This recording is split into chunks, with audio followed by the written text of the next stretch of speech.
I'm Steve Lascalzo for This Is The Way podcast.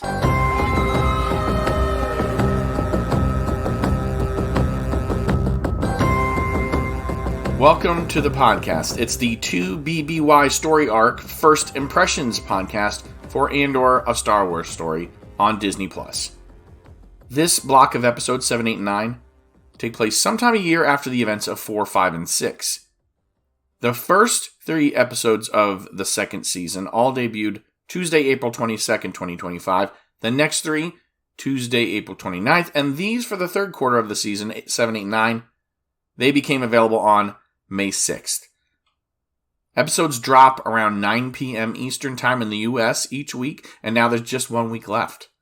10, 11, and the finale, episode 12, all stream starting on May 13th. If this is your first time joining This Is The Way podcast, thank you so much. When I like Star Wars, I say so. When I don't, I'm not afraid to stand out or lose listeners. I started this podcast because I wanted to share my excitement about this new Star Wars show on some brand new streaming service. That was, of course, The Mandalorian on Disney Plus more than 5 years ago. Since then, I've covered a bunch of shows, produced almost 200 podcasts.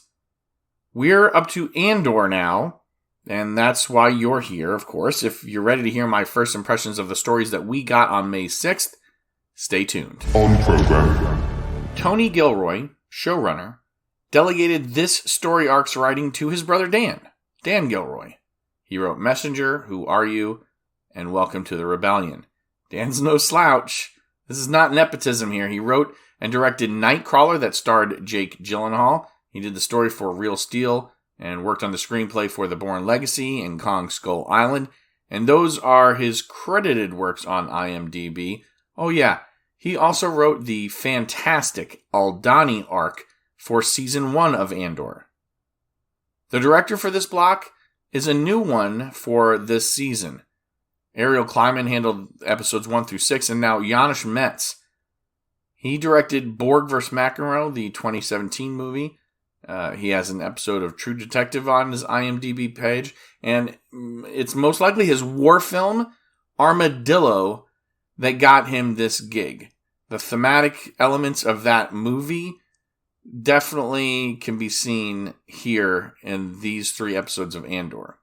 It is now BBY2, and the Ferrix Anvil chimes for us once again. The year is again superimposed on the screen, or at least BBY2 is, with a reminder, this takes place 1 year later after the episode 4, 5, and 6 events, and we'll probably see this again in the 4th and final block next week. It'll either say like BBY1 or BBY 0 to 1, or 1 to 0. I don't know how it's going to go, but if you need a refresher, BBY stands for Before the Battle of Yavin, like BC's for before Christ, or BCE before the Common Era. It's just a way to tell you where you are in the story. Battle of Yavin, that was when the first Death Star exploded. That's the end of A New Hope. So we're really close. You know, they didn't say the first Battle of Bull Run or World War I in history. You don't know in the moment that that's the first of a series. You know, that comes later. And when World War II happens, you name it World War II, and then you go back and the Great War becomes World War I. So this would probably be like 17 Galactic Empire, 17 GE, or 17 BFE or AFE before the formation of the Empire and after the formation of the Empire. I saw those on a wiki page. I'm not 100% sure how they referred to the years in Star Wars while they were happening. The Republic will be reorganized into the first Galactic Empire for a safe and secure society. I've gone over that before, but I just thought it would be nice to have an interesting little discussion here because we're getting so close to Rogue One.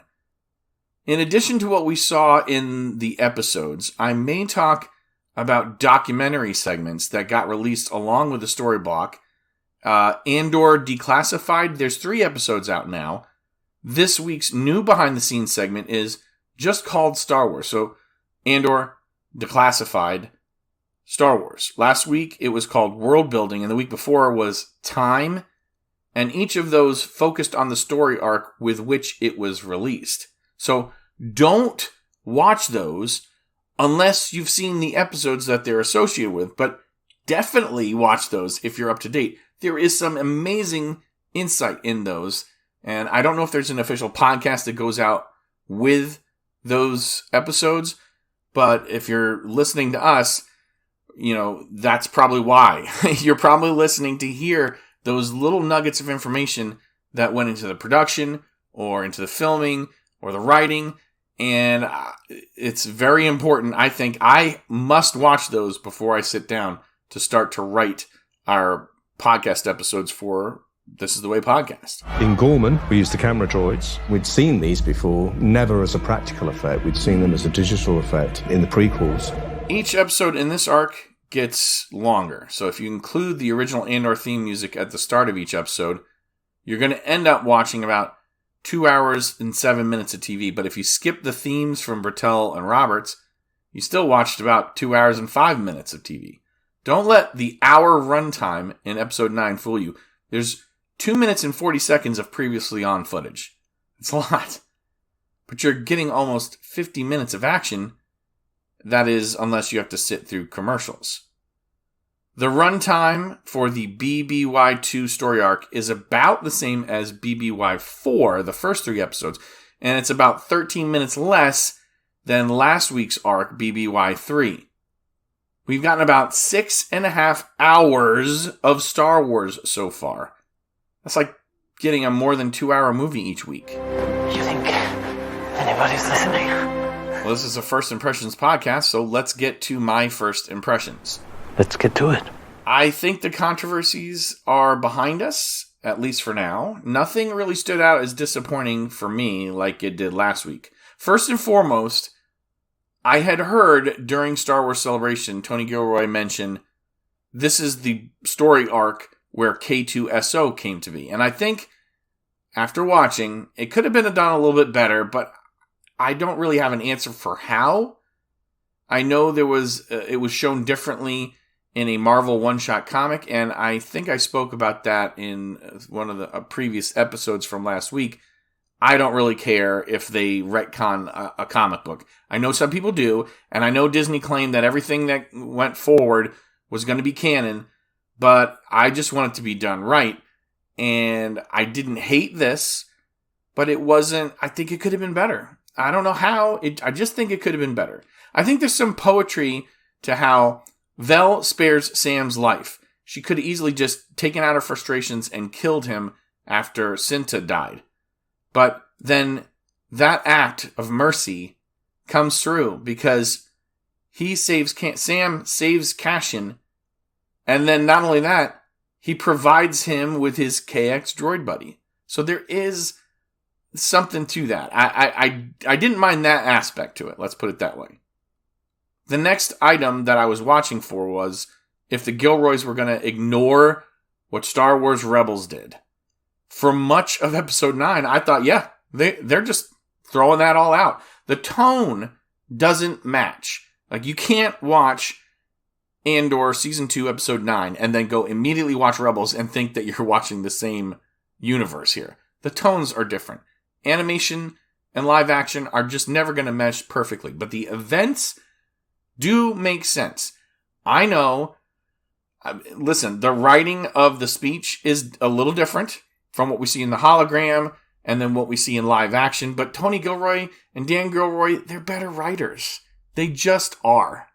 Apologies to whoever wrote the episode of Rebels, but the speech that she gives in live action, delivery from the dialogue to the delivery, just better. It seemed like Mon Mothma was going to get rid of Erskine. You know, I was like, well, this doesn't match. And then at the very end, she shows her appreciation for what he has done for her. I really thought this worked well. You know, we see that Senate speech, but we understand being cut off means she's going to have to give another address, and then she does in Rebels, and we don't have to see the same address in Rebels and in Andor to know that they can both exist. Because I think at one point Cassian says, I've already seen it. So he doesn't need to see the second one, which is the much more publicized one that we see in Rebels. She doesn't make it off-world in Andor either. She's rescued in space by the crew of the Ghost, not from Coruscant. So that can track too. Was it next week? Was it 2 weeks later? Was it a month later? They don't have to say that, and I think that worked well. Transport's lost shields. Get everyone off the transport and on the coast, now! Let us be of assistance, Captain. Senator Mon Mothma. Okay. I liked those two parts of the arc. I liked seeing more of Yavin. I liked seeing parts of the pyramids that we haven't seen before. I liked Bix leaving Cassian and not having to get killed on screen. It doesn't always have to be a death that separates you, but I didn't like the timing of it. I feel it would have been better if she just left earlier, before they had a moment. Because I was led to believe that he lost a lot in Rogue One. It seems like he's got more to live for than just beating the Empire. He's got Bix to go back to. So I didn't really get that in Rogue One, and I get it. You can't go back and insert dialogue into Rogue One now where it explains, like, I got somebody waiting for me, or that's fine. I just think you could have written it differently so that it would explain that part of it better. I like that Clea is still alive. Yay. And Luthen. Again, you don't have to kill everybody off quickly. And these are just two great characters to me. And I think if you're gonna do it, make it count more. I liked Cyril getting a moment. And then in turn, giving that character Caro a moment of his own. I did not like all of the Gorman stuff. I know. It's Star Wars, but I got bored. How can you get bored at Star Wars? Well, I just think it was a lot of nothing for too long. I know there's a story to tell there. I just didn't connect with all the characters. I kind of wanted some of them to go. I kind of, like, I just got done talking about don't kill everybody off. Kill off Willman. I think there's something there.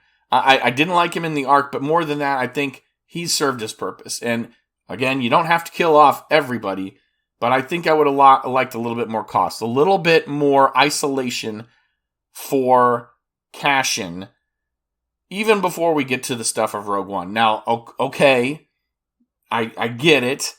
It's possible that he still gets killed in the next week, but I just would have liked a speed up to show him being so isolated. And then it would have made more sense. He's lost all of these people that he cares about, and then K2SO comes into his life. I did not like Bail Organa's ineptitude. I know the operative was Lonnie Young's, so that's how Luthen knew that Bail's team was compromised, but I don't know how Lonnie gets that info to Luthen anymore, and I'm basing that only on what I see and what we're told in the episode. I didn't like how overt Luthen was in this arc. It seems like he's getting sloppier. I didn't like not hearing what is going to happen to Perrin and Leda and Stekken after Mon goes off. I mean, I know nothing happens to Chandrilla. Something happens to Alderaan, though. I didn't much care for Cyril choking Dedra. Leave her. Yeah. Do that. Please, leave her. But choke her? And then she tries to save him after that. Didn't like it. Just didn't fit with my sensibilities. I didn't care for seeing Cyril's mom crying to end the second episode. I feel bad, but I did not connect with that character at all. And I also don't know if I like what is left to tell in the story. Lots of questions, and that's okay. But I just thought we were going to get more about K2SO in this arc. And like I said, if we have more time with him and Cassian gradually just completely gets isolated and all he has is this droid, to me it makes a little bit more sense. Now I'm just trying to think of all the people that we got to lose. Like, well, I mean, we don't have to lose Bix, but it makes more sense if he finds out she gets killed. It helps dovetail us into Rogue One. Willman's got to go, I believe. There are a lot of characters, I think, that don't exist in Rogue One that we need the explanation for why they're not involved with Cassian. You're not the only one who lost everything. Some of us just decided to do something about it. You can't talk your way around this. I don't have to. Personal events last week led me to be a little down on the show, but I am looking forward again to episodes 10, 11, and 12 to wrap up the show, and I probably will turn on Rogue One right after. I might not, depending on how late I get to watch episodes 10, 11, and 12, but the early episode disappointments affected me, and now not that I'm back on board, I just feel a little bit better that we didn't have so many controversies this week. To be perfectly honest, too many of my friends do not care about this show one bit. They're not watching it with me, and because they're not watching it, they're not listening to my podcast. This casts everything in a different light for me. I mean, I could not have been more keen to watch this season before it began. This I was really super hyped for this. I was telling everybody about it. And as we've gotten down to the last moments before Open Rebellion, that excitement has waned. You're asking us to invade an Imperial installation based on nothing but hope. Rebellions are built on hope. Is there more to dislike than like? Well, I think for every change I'd like to make in the scripts, like if I was in the writer's room or if I was there when it was being crafted, there's something I could have done better, and then there's something that they did that I don't even think I could have imagined. And I like being pleasantly surprised. I like when somebody thinks outside the box and surprises me, and there's still enough of that to keep me watching. But I'm just thinking there's some things where it doesn't make sense with the greater picture of Star Wars overall, and I am an original trilogy apologist, I guess you'd say. The BBY 3 story block is still my least favorite. Maybe I'll feel differently next week when there's nothing left to look forward to, but I like original trilogy Star Wars. That's one of the reasons why I was so hyped about The Mandalorian and why this podcast eventually became This Is The Way podcast. That's the era, that I really feel connected to. It's the one that existed for the longest in between the original trilogy's release and then when we got prequels. I mean, I didn't grow up with the prequels. I ended up seeing those after college. So I grew up with original trilogy Star Wars, and that's what I like. And if you grew up with a different era of Star Wars, that's probably the flavor that you like best. If you want to be part of this discussion, if you want to let me know what you think, send feedback or comments to This Is The Way Podcast's email address. thisisthewaypodcast@gmail.com. You can obviously leave comments on Spotify, Facebook, Instagram, X, YouTube. All that works, but email will be the best way to make sure that it gets eyes on it. Thank you for listening to this First Impressions podcast for Andor Season 2's BBY2 story arc. I'm your host, Steve Loscalzo, and this is The Way. May the Force be with you, always.